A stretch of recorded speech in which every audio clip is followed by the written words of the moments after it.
Okay, good day to all science students. In this video lesson, we are going to discuss the comparison of plant and human transport system. So for objectives, identify similarities and differences between the human digestive system and the plant transport system in terms of structure and function.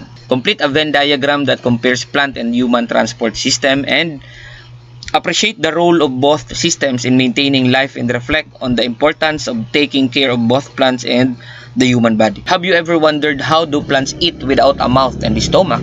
Do plants even digest food? So how is my digestive system like a plant's transport system? If these questions make you curious, then you are ready to explore how plants and humans, though very different, both have special internal systems that help them stay alive. So for review, what is the human digestive system? The digestive system is like your body's food factory. It takes in food, breaks it down, absorbs nutrients, and removes waste.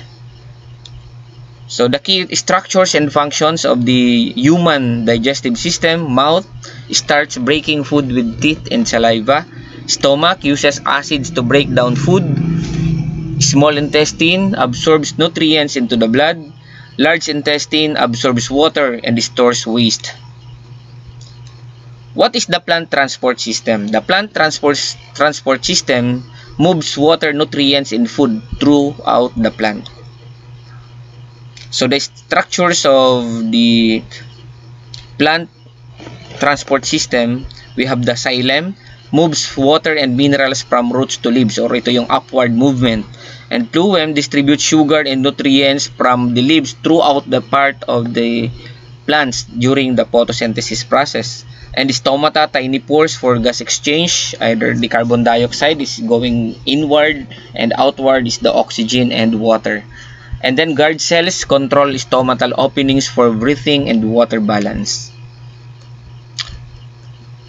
Let's compare. We have similarities and differences. For similarities, both systems transport nutrients, both the digestive and plant transport system. Both have a specialized structure to carry out functions. Both are essential for growth and survival. Both remove waste. Humans remove feces. Plant transpire excess water and gases. So the differences in digestive system, it breaks down food into nutrients. Unlike in plant transport system, it moves nutrients without breaking them down.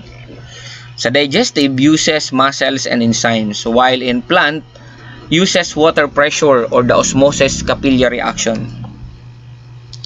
Another one, in digestive, remove solids and liquid waste, while in plant transport system, it releases water vapor and gases.